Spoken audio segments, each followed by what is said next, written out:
இது ஈடிவி பாரத் தமிழ்நாடு. நீங்கள் பார்த்துக் கொண்டிருப்பது நியூஸ் டைம். தமிழ்நாடு மற்றும் புதுச்சேரியில் நாளை ஓய்கிறது நாடாளுமன்ற தேர்தல் பிரச்சாரம். கோடைக்காலம் என்பதால் வெயிலை கருத்தில் கொண்டு மாலை 5 மணிக்கு பதிலாக கூடுதலாக 1 மணி நேர அவகாசம் வழங்கி தலைமை தேர்தல் அதிகாரி சத்யபிரதா சாஹூ அறிவிப்பு.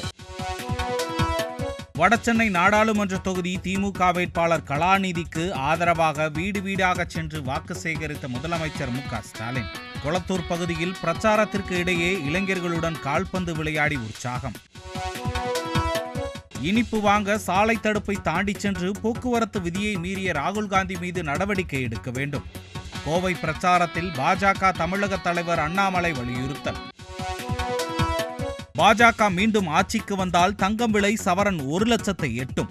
திண்டுக்கல் தேர்தல் பிரச்சாரத்தின் போது அதிமுக முன்னாள் அமைச்சர் திண்டுக்கல் சீனிவாசன் பேச்சு. IAS, IPS உள்ளிட்ட இந்திய குடிமைப் பணிகளுக்கான 2023ஆம் ஆண்டு நடந்த இறுதித் தேர்வு முடிவுகளை வெளியிட்டது UPSC. நாடு முழுவதும் 1016 பேர் தேர்ச்சி பெற்றுள்ளதாக அறிவிப்பு. நடிகர் விஜயின் கோட் திரைப்படத்தில் இடம்பெற்றுள்ள விசில் போடு பாடலுக்கு தடை விதிக்க கோரி காவல்துறையில் புகார்.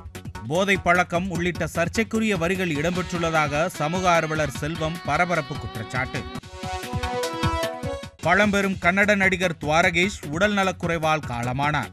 நடிகர் ரஜினிகாந்த் உள்ளிட்ட திரைப்பிரபலங்கள் இரங்கல்.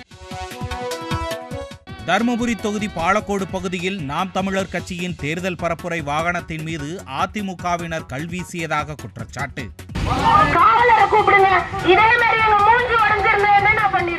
காவல்துறை அதிகாரியிடம் வாக்குவாதம் செய்த வேட்பாளர் அபிநயா பொன்னிவளவன். சென்னையில் தங்கம் விலை இன்று ஒரே நாளில் 640 ரூபாய் உயர்வு. ஒரு சவரன் 54,690க்கு விற்பனை செய்யப்படுவதால் நகைப்பிரியர்கள் கடும் அதிர்ச்சி. தென்காசி, நெல்லை, ராமநாதபுரம், கன்னியாகுமரி மாவட்டங்களில் மிதமான மழைக்கு வாய்ப்புள்ளதாக சென்னை வானிலை ஆய்வு மையம் தகவல். இதுபோன்ற செய்திகளை உடனுக்குடன் தெரிந்து கொள்ள இணைந்திருங்கள் ஈடிவி பாரத் தமிழ்நாடுடன்.